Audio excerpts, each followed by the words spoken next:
ngo subiza ku kitabi n'uyu ubrosa akava amaraso mu menyo.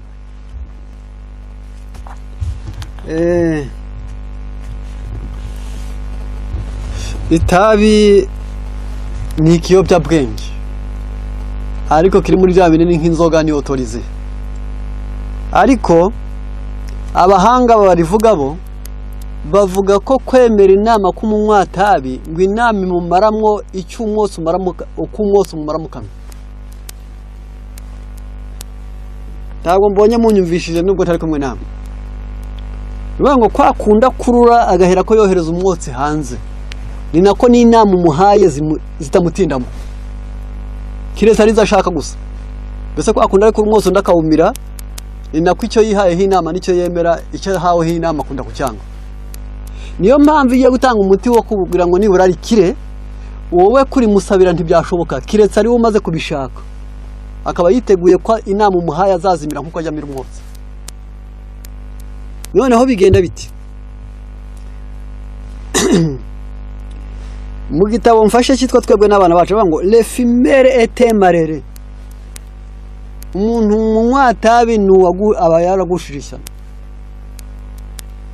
Il fume non pas pour éprouver de plaisir que pour échapper à la souffrance causée par le fait qu'il n'a pas fumé depuis quelques heures. Unywa itabi ntarigwa ari gushaka ngo yimare umubabaro, ahubwo nuko muri we haba amakararira kuko yari yarinyoye.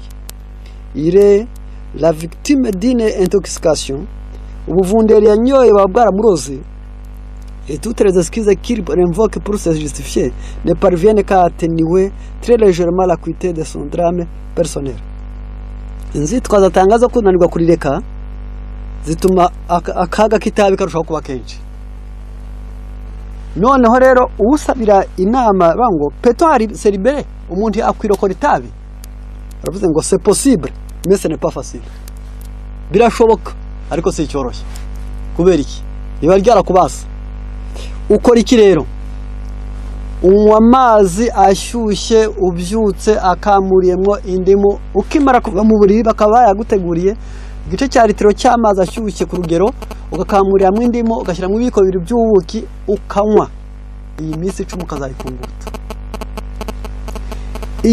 Ububuki buhuye n'indimu iyo buhuye n'amazi buhera buko bukarwana n'ubuvunderi bwihomye ku mitsi bugakuraho ubuvunderi. Ubuki muri B ya mbere na B ya 9 bugatuma ubushake bwa wa wundi buhembuka, wakana nawe agashobora kwiyobora. Ku manywa y'ihangu afata pome na karoti na tungurusumu, abishatse yabikoramo umutobe akanywa karahuri agashyiramo herayo. Ibi bintu akabikoresha nabyo ya minsi 10. Amazi ni mu gitondo, pome na karoti na tungurusumu na herayo ni ku manywa, akabikora iminsi 10. Ubuvunderi buzaba bwamushizemo uko kuba depanda gutega amakiro, mbese kumva atabishobora bizaba byabye gushobora, ariko abitangira uko ashaka. Iyo ari wowe ubishaka kubimukorera ariko atabishaka biramunanira. Mbese habanza ubushake. Iyo umuntu ava amaraso mu menyo ari uko abrosheje cyangwa se akarabye mu maso, umutima w'ubutera nabi cyangwa se yarirayeho adasinzira ku gihe, bene abo bivura nk'abagwaye umutima. Noneho kubw'ibyo bikora iki? Afata indimu, onyo, erayo, akabihuza n'akayiko k'ubuki, akagiyo salade yenda kurya ku manywa, akabikora kane mu cyumweru, akabikora ukwezi, umutima ugatera neza, amaraso ntiyongera kuza mu menyo.